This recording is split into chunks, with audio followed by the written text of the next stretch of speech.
참 소박한 삶을 사셨던 우리 옛 어른들이 연세가 들면은 그 자녀들에게 평상시에 늘 부탁하는 말씀이 한마디 있습니다.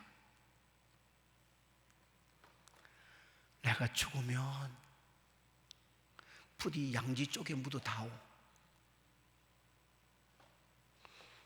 여러분은 그런 혹시 부탁의 말은 못 들었는지요? 저는 들었어요. 얼마나 몸도 인생도 죽게 살았으면 그렇게 죽어서도 양지 쪽을 그리워할까요? 여러분, 이처럼 우리 매일의 삶에는 따뜻한 햇살이 하루 종일 비치는 양지 쪽처럼 우리 인생의 진정한 햇살이 하루 종일 비치는 영적인 생명의 소망, 사랑들이 가득히 비춰지는 신앙에도 양지 쪽이 있는 줄로 믿으시길 바랍니다. 하나님의 말씀인 성경은 곳곳에서 그 자리를 지시를 해주면서 구약에는 이스라엘 백성들에게, 신약에는 예수 그리스도 안에 있는 우리 모두에게 그 자리에 서라. 그러며 양지 쪽에 서면 따뜻하니까 그 자리를 잃어버리지 마라. 너의 자신을 하나님의 양지 쪽에 딱 세우라. 그렇게 말씀해 주고 계심을 기억하시기를 바랍니다. 오늘 우리가 함께 본 성경 본문에서 그 자리가 어떤 곳인가를 이렇게 알려주고 있지요. 특별히 8절에 보면은 오라 우리가 굽혀 경배하며 우리를 지으신 여호와 앞에 무릎을 꿇자. 어디가 하나님의 양지 쪽, 우리의 참된 인생의 사랑과 의와 소망과 이런 모든 은혜가 빛으로 비춰지는 양지 쪽이라고 말해줘요? 하나님 앞에. 그러며 그 존귀하고 은혜로우신 하나님 앞, 상당히 추상적이죠. 어디냐 말이야 그 자리가. 저 따뜻한 남쪽, 남해 해변인가요? 이북에서 내려오는 분들이 어디 살고 싶어 넘어왔느냐 그러면 따뜻한 남쪽에서 살고 싶어서 왔대. 김만철 씨의 고백. 아니지요. 성경이 말하는 이 하나님 앞은 다른 것이 아니고 오늘 우리 성경 본문에서 쫙 이야기를 해줘요. 그것이 어떤 곳인가를 또한 연이어서 그곳에 우리가 어떻게 설 수 있는가, 방법조차도. 오늘 이 시간에는 하나님 앞에 자기를 세우는 신앙, 하나님 앞에 자기를 세우는 신앙, 이런 제목으로 잠깐 말씀을 나눌 때 여러분, 하나님께로부터 큰 은혜가 함께 하시기를 바랍니다. 먼저는 진정으로 하나님을 예배하는 자리라고 말씀을 했어요. 예배하는 자리가 오늘 우리 세화정교에서 예배를 드리든지 저 남해 바다 외로운 섬에서 예배를 드리든지 어디든지 하나님 앞이라는 것이 아프리카에 있든지 북극의 얼음 땅 위에 있든지 새삼스러운 질문입니다마는 이처럼 중요한 예배, 그냥 예배가 아니라 진정한 예배, 그게 어떤 것일까요? 사실상은 우리 기독교인들은 세상 사람 앞에 말할 때 나는 예배의 전문가다, 예배에 대해서는 내가 자신 있게 말할 수 있다, 그러시는 사람이 되어야 되겠죠. 다른 것은 우리가 전문가가 못 돼도 우리는 늘 주일이면 예배할 뿐만 아니라 주간에도 예배하는 시간마다 나와 예배 드리고, 심지어는 한날을 시작하는 새벽에도 예배를 드리잖아요. 예배로 살다가 예배로 우리는 숨을 거둘 거야. 그러니까 예배만큼 우리에게 익숙해지고, 예배는 뭐다? 참된 예배는 무엇이다? 자신 있게 말할 수가 있어야 되고, 나는 그런 예배를 드리는 예배자가 되어야 되는 거지요.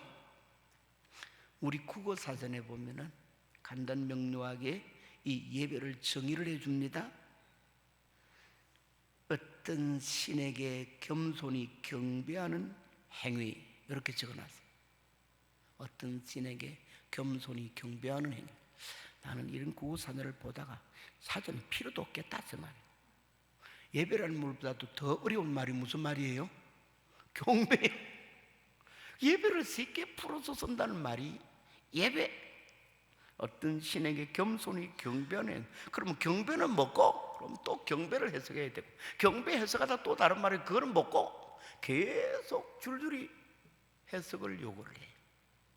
그냥 그래도 이제 그렇다 치고, 우리는 한글 사전이 중요한 게 아니니까 성경을 망라해서 이 기독교적 의미 예배를 정의하면은 이렇게 정의가 딱 돼요. 세상 만사와 우리 개인 인생의 생사화복, 살고 죽고 복을 받고 불행을 겪고 다 생사화복을 주관하시는 유일하신 하나님께 참된 경외심을 가지고 높여드리는 마음을 가지고 엎드려 절하는 행위이다, 이렇게 정의가 돼요. 우리는 이런 정의를 가지고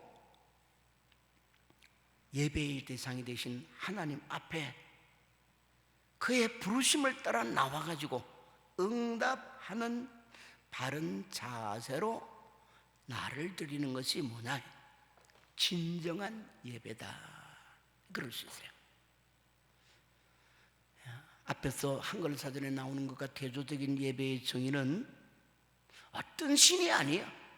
모르는 신이 아니에요. 잡다한 신이 아니에요. 여러 종류의 신들이 아니고 다신론이 아니고 인류만사와 나의 살고 죽고 복을 받고 화를 받는 생사복에 두 분이 있을 수가 없는 한 분이신 유일하신 하나님께 나와가지고 참된 경외심 높여드리는 마음을 가지고 엎드려서 무릎을 꿇고 절하는 것이 아니라 마음의 겸손함의 표신 무릎을 꿇고 절을 하는 행위다.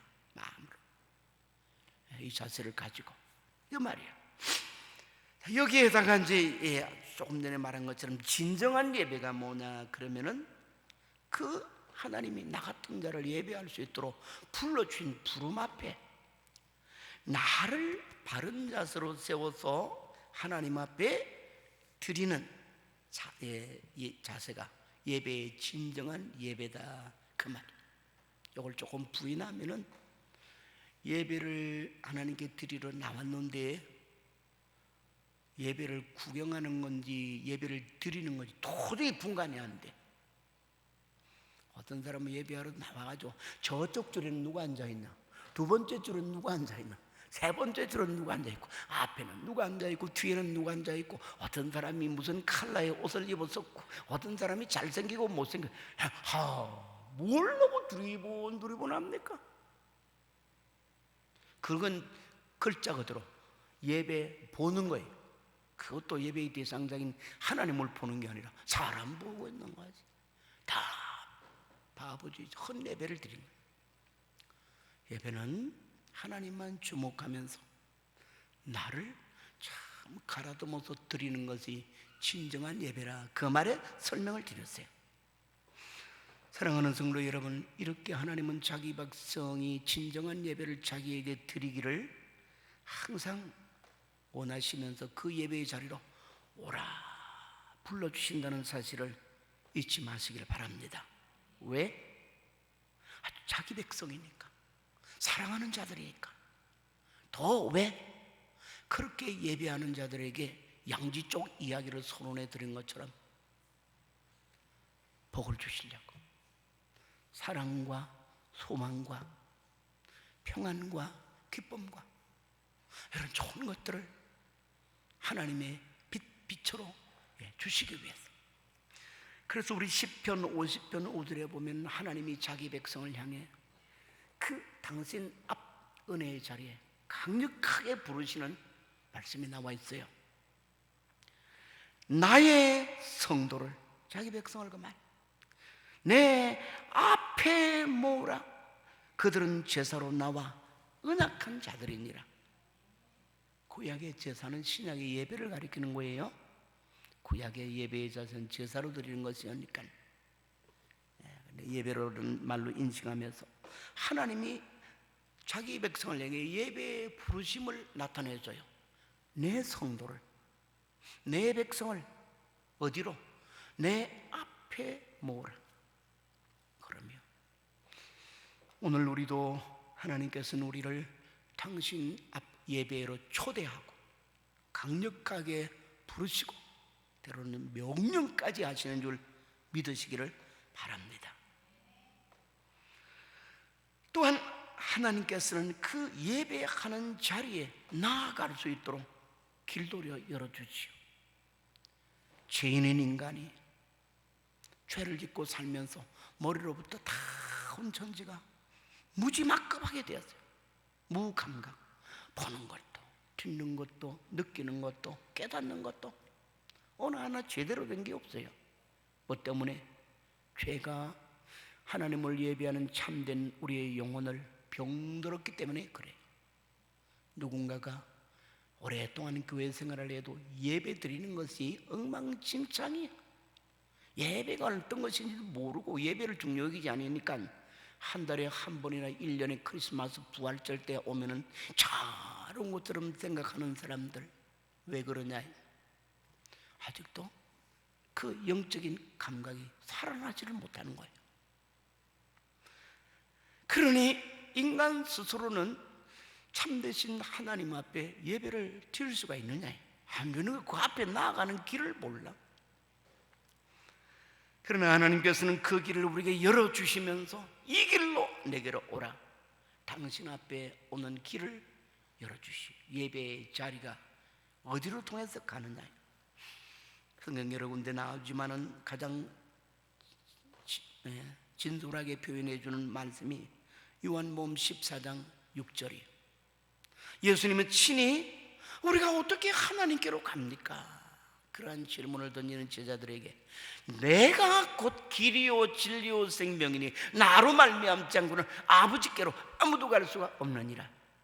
긍정으로 고치면은 내가 곧 길이요 진리요 생명이니 나로 말미암아서는 누구든지 하나님께 갈 수 있느니라. 아멘. 우리는 부족해도 우리의 길이 되어서 하나님 아버지께 예배로 나아갈 수 있도록 해주시는 예수, 그분을 의지해서 얼마든지 하나님의 보좌 앞에 나아갈 수 있는 줄로 믿으시길 바랍니다.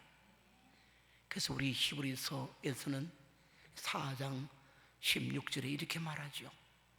그러므로 우리에게 예수가 있으므로가 말이고, 앞절에 보면은 우리의 대상을 긍휼하심을 받고 때를 따라 돕는 은혜를 받기 위해서 하나님의 은혜의 보좌 앞에 담대히 나아갈지니라. 왜? 나는 공로 없어도 예수님 공로로 하나님께 나아갈 수 있는 길이 열렸기 때문에 그런 줄 믿습니다.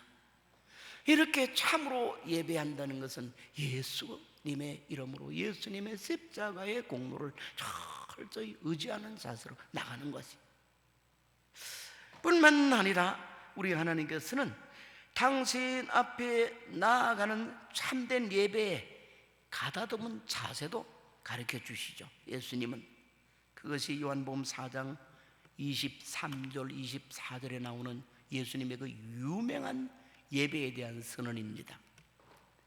뭐라고 말씀하느냐? 이렇게 말씀하죠. 아버지께 참으로 예배하는 자들은 영과 진리, 옛날 성경에는 성령과 진리로 예배할지니 이렇게 참으로 예배하는 때가 오느니라. 그때가 지금이니라. 그리고는 24절에 넘어가면은 하나님은 영에 있으니 예배하는 자가 신령과 진정으로 예배할지니라. 신령과 진정, 하나님의 성령의 도우심을 입고 진실한 진정한 마음으로 하나님 앞에 나아가는 자세, 그럴 때는 바로 그것이 참된 예배자의 자세가 된다, 그 말이죠. 그러면 우리 구약 성경의 예배라는 말은 아바드라는 동사로 예배하다 되어 있고, 헬라어에는 프로스키논 타스라는 말로 되어 있는데 그것도 동사형으로서는 되어 있는데, 이걸 직역을 하면 엎드려 절하다, 이게 예배라는 단어의 뜻이에요. 그러면 나를 그 앞에 온 마음과 정성을 다해 엎드려 드리면서 하나님 영광 받으시옵소서 진심으로 절하는 자세가 될 때는 바로 그 자리가 살아계시고 기뻐하시며 내 예배를 받으시는 하나님 앞이 되는 줄 믿으시기를 바랍니다. 그 자리가 모든 사랑과 은혜와 또 기쁨과 평안이 넘치는 복의 빛이 비치는 양지 쪽이다, 그 말. 예배하는 자리.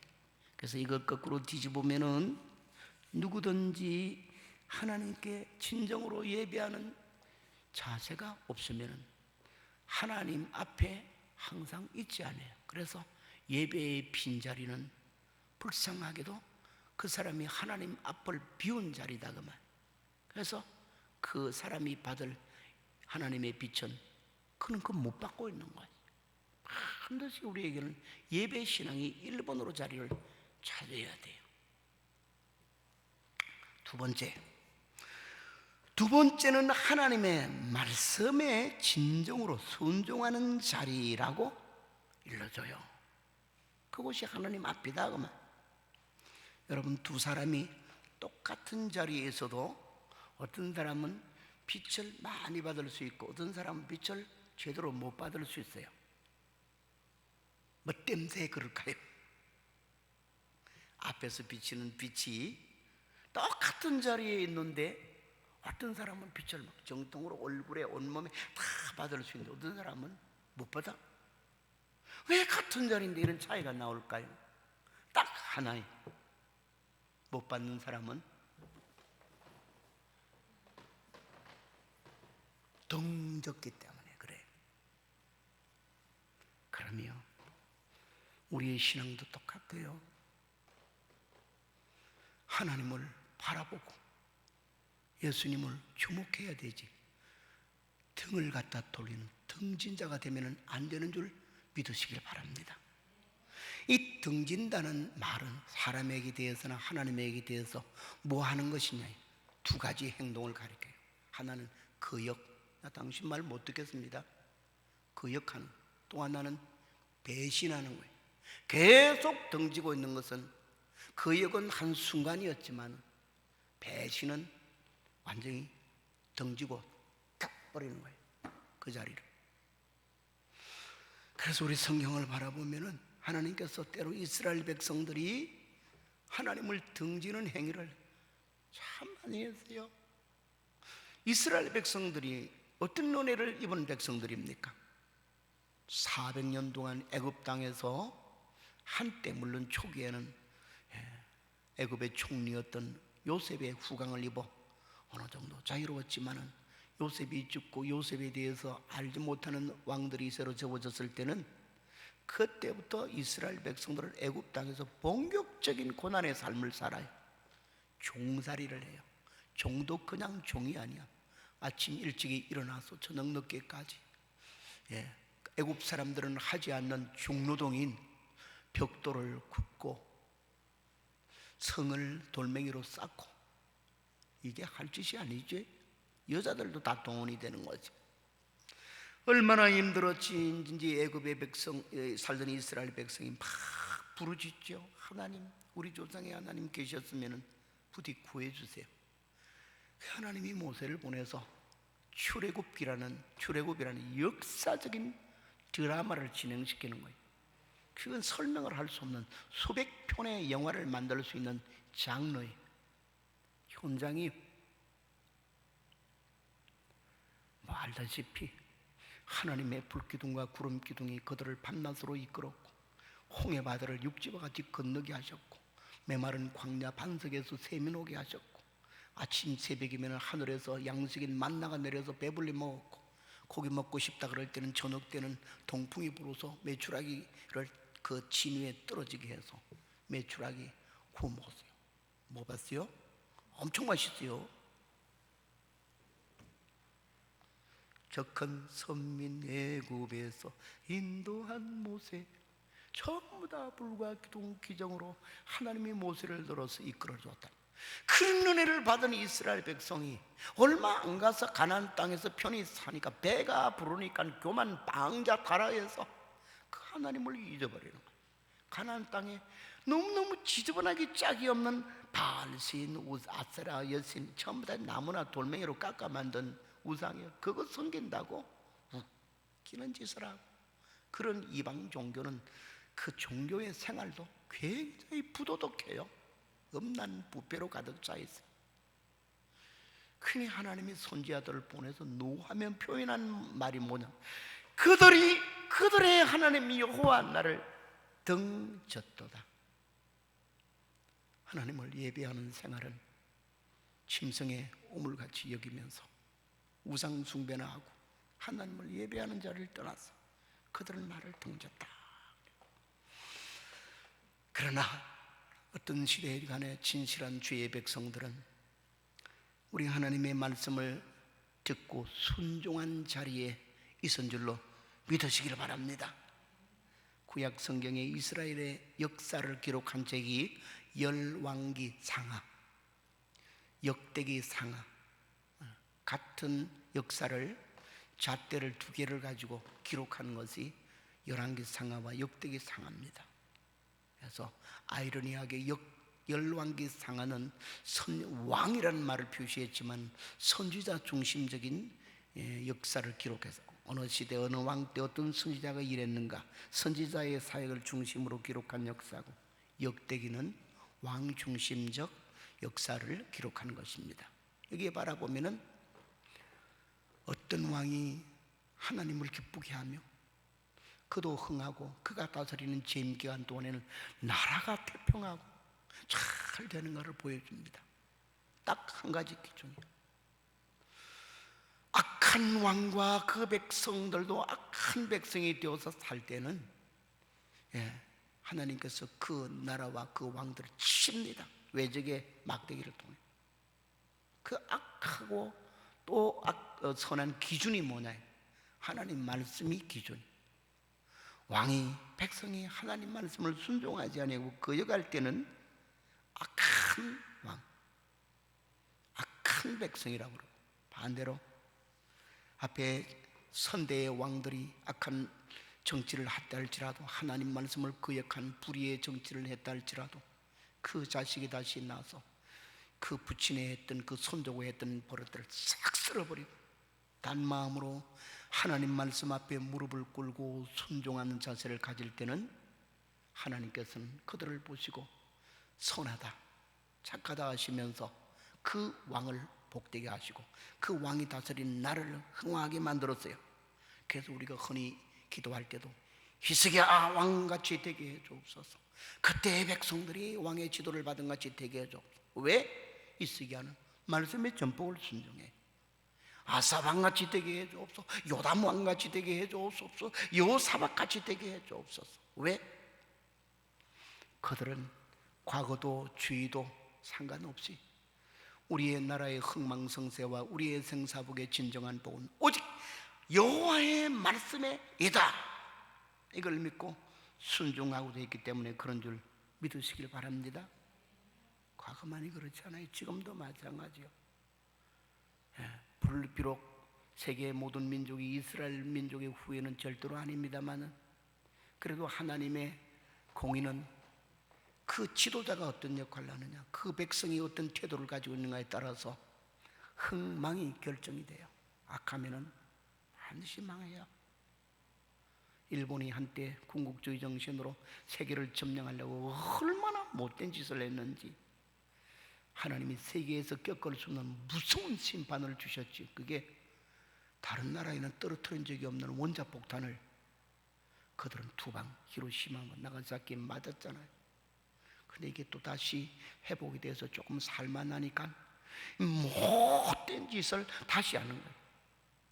저는 생각하기를 저게 아직도 원자폭탄의 맛은 조그만 건데 그보다 더 큰 하나님의 폭탄을 맞을 준비를 하구나. 아베여 불쌍한 지구, 그럴 수 있는 자신감을 가져요. 보다 더 중요한 것은 우리나라의 지도자들이나 정치가들이나 백성들이 정말 경종을 얻어야 돼요. 뭐가 잘못됐는가 자기를 살펴봐야 되는데 맨날 자기는 살펴볼 줄 몰라. 대통령은 누구보다도 자기를 베옷 갈아입고 자기를 살펴야 돼요. 내가 정직한 정치를 하는지, 바른 정치를 하는지. 자, 다른 말도 있고, 오늘 우리 성경의 역사를 바라보면은 하나님 말씀에 순종할 때는 하나님이 그 개인들을 두고 그 공동체를 두고 항상 말을 하는 게 뭐냐면 그가 내 앞에서 행했다 그래요. 역대하 27장 6절을 참고로 하면 요담이라는 성의롭고 신앙의 왕이 있었는데 이렇게 기록합니다. 요담이 그의 하나님 여호와 앞에서 바른 길을 걸었으므로 점점 강하여졌더라. 아멘. 참 멋진 말이야.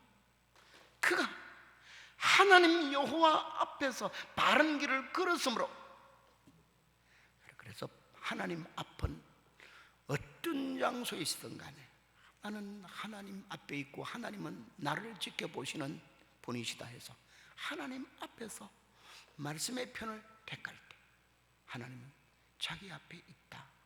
이 은총의 빛을 비치는 거지. 우리 사도행전을 바라보면 사도들이 특별히 베드로와 요한이 복음을 전하다가 안전병을 일으키는 놀라운 사건인데 그것 때문에 그 당시에 입법 사법기관인 예루살렘 산헤드린 공회에 잡혀가서 신문을 받습니다. 누구 이름으로 이 안전병을 일으켰느냐. 웃기죠? 그러다가 거기서 뭐 부작용이 일어나서 안전병이가 다시 주저앉았습니까? 안전병이 일어나려고 다리 몽둥이가 분질러졌습니까? 정말로 박수를 치면 아니 어떻게 일어나서 그 놀라운 일이 어떻게 일어나서 우리 정말 알고 싶은데 이래야 될 건데 누가 허락해가지고 안전병이 이렇게 하는 거예요. 그런데 사도들이 이렇게 말을 해요. 우리가 일으킨 게 아니고 우리 경건과 우리의 마술이 일으킨 게 아니고 당신들이 십자가에 못 박아 죽인 그 예수 하나님이 살리셨고 그 나사렛 예수 그리스도의 이름이 이 사람을 일으켰느니라. 아멘. 우리가 일으킨 게 아니고 우리는 예수님의 이름을 전했을 뿐인데 그 예수님이 눈에는 보이지 않는데 부활해서 일으켰다. 그러니까 더 엄청나게 우스운 일이 벌어져요. 너에게 명령하는데 다시는 이 예수 이름으로 가르치지도 말고 전하지도 말고 그 안에는 안전병에도 일으키지 말라 이 말도 들어있어요. 그럴 때 그들을 향해서 베드로와 요한이 시골 어부 출신에 불과하지만 얼마나 당당한지 하나님의 성령으로 충만해 이렇게 말합니다. 하나님 앞에서 당신들 말 듣는 게 옳은가 하나님 말씀을 듣는 게 옳은가 생각해 보시오. 그리고 나왔어. 왜? 말할 건덕지가 못되는 거예요. 그럼요. 당신들이 가진 협박 죽인다는 협박을 다 알지라도 우리는 지금 하나님 앞에서 하나님이 우리에게 시키시고 전하라고 복음을 전하라서 하는 것인데 어떻게 하나님 명령은 거스리고 당신들을 따를 수 있겠냐. 사랑하는 성도 여러분, 핍박의 환경이든 유혹의 환경이든 어떤 환경 속에서라도 나는 하나님 말씀에 죽고 산다, 말씀의 순종을 잘 결심한 자는 그 사람은 항상 하나님 앞에서 행하는 자인 줄로 믿으시길 바랍니다. 신앙의 양지 쪽에 있다면 하나님의 빛 비치는 하나님 은총의 자리 앞에 있다, 그 말이 돼요. 마지막 세 번째가 돼요. 우리가 하나님의 앞이며 그리고 하나님 앞에 서는 자세는 뭐냐? 그것은 진정한 기도를 드리는 자세가 하나님 앞이다 이럴 수 있습니다. 진정한 기도를 드리는 자리. 이것도 새삼스러운 질문이 되겠습니다만 한번 던져보려고 합니다. 여러분, 기도가 무엇이라고 생각합니까? 물론 기도는 신학적으로 철학적으로 뭐 여러 가지 정의를 할 수 있어요. 그러나 우리의 소박한 신앙의 삶, 실제 생활을 가지고 말하면 너무너무 간단합니다. 한번 따라해 보실까요? 늘 하나님의 은혜를 사모하여 그것을 구하는 자세다. 그러며 하나님, 오늘도 주님의 은혜 가운데 살기 원합니다. 그 은혜 주세요. 내일도 하나님, 내 삶은 하나님의 은혜 없이는 잠깐도 바로 못 삽니다. 하나님, 그 은혜 오늘 풍성히 주셔서 하나님 영광 드러내게 해주옵소서. 다 해요. 그게 기도예요. 그러나 이것을 잘 분석해 보면은 이렇게 정의가 됩니다. 기도는 뭐냐? 일단은 첫 단계가 하나님께 나가는 거지. 하나님께로 나가는 거지. 그래서 기도하라는 말은 하나님께 나아오라, 하나님께로 가까이 나아가라, 그래요. 기도는 하나님께 나가는 거예요. 세상 속에 있고 분주한 일 속에 있다. 두 번째는 하나님 앞에 엎드리는 것이에요.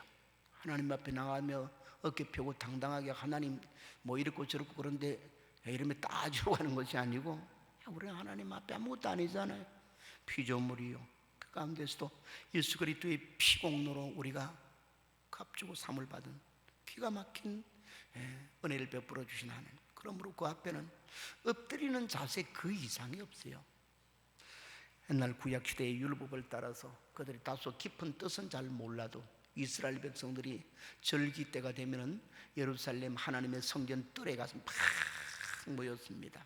남자아이는 12세 이상으로, 여자들은 이제 어머니가 같이 가고 아버지도 이제 같이 가고 그렇게 하는데, 그때 이 명절 절기의 절기 속에서 제사장들이 하나님의 말씀을 쭉 율법책을 어느 부분까지 낭독을 합니다. 그러면 그들이 그 말씀을 듣고는 하나님 앞에 그 성전 마당돌에 완전히 다 엎드려요.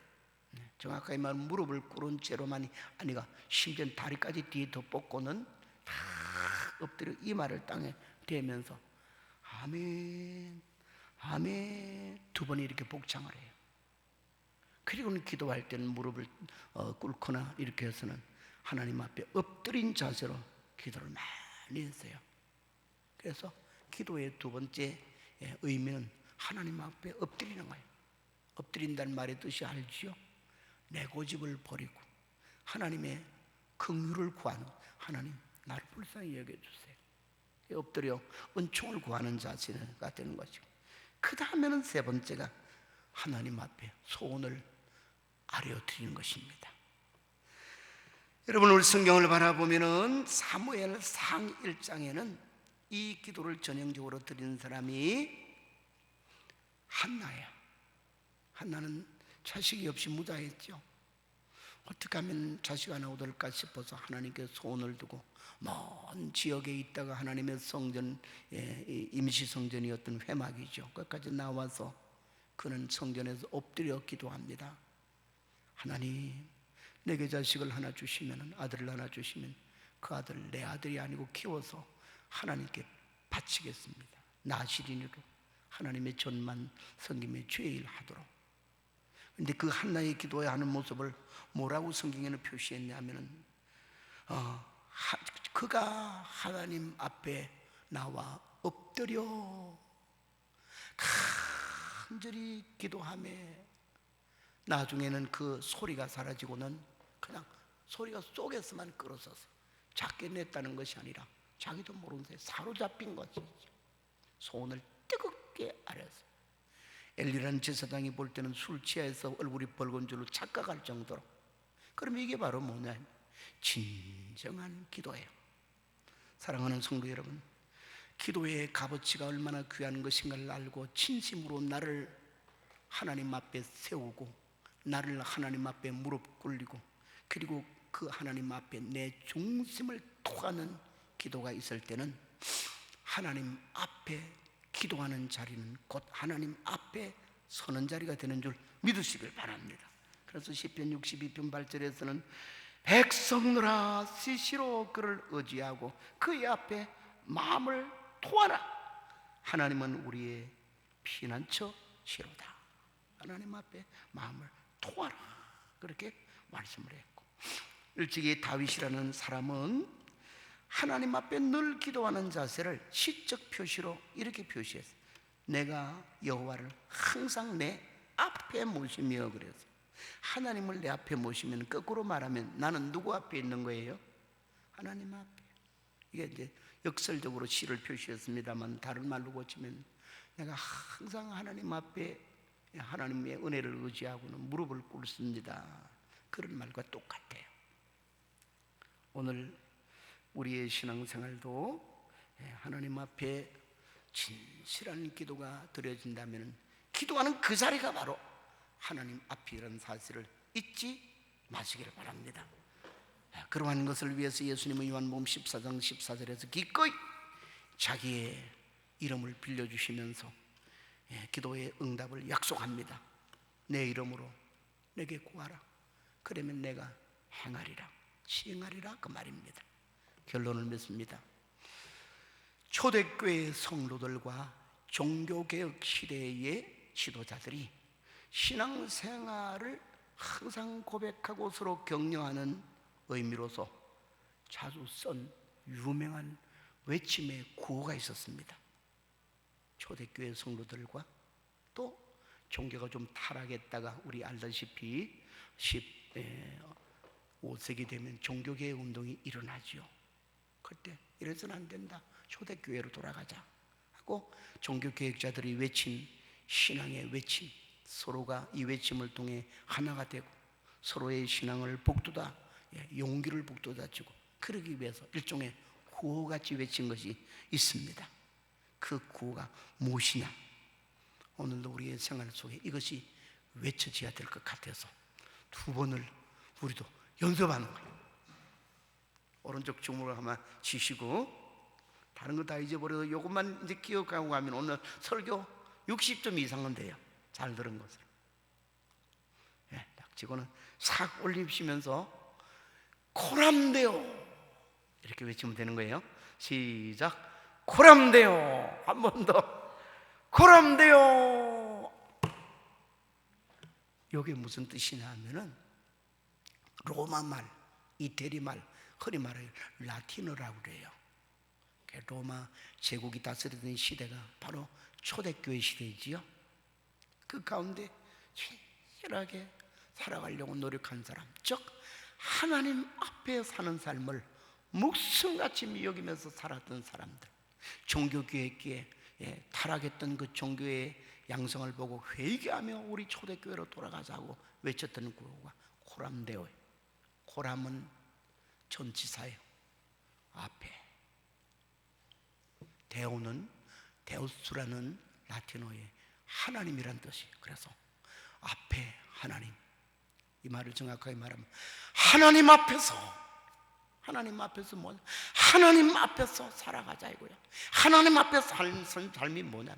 예배, 말씀 순종, 진정한 기도. 아멘. 그럴 때 양지 쪽에 있으면은 아침에 해가 떠오르는 시간부터 거의 해가 지는 시간까지 양지 쪽은 해가 지지 않아요. 햇살이 다 따사롭게 비쳐요. 그래서 양지 쪽에는 꽃도 잘 피고요, 열매도 참 좋은 열매가 맺히고요, 양지 쪽은 사람도 너무 좋아요. 마찬가지로 하나님의 양지 쪽에 있는 하나님 앞에는 우리를 위한 희망, 사랑, 은혜, 복, 모든 빛이 다 비치는 역사가 있는 줄 믿으시기를 바랍니다. 코람데오, 코람데오. 주님 앞에서 외치다가 주님 앞에 갈 수 있는 삶의 신앙 구호가 되시기를 바랍니다. 하나님과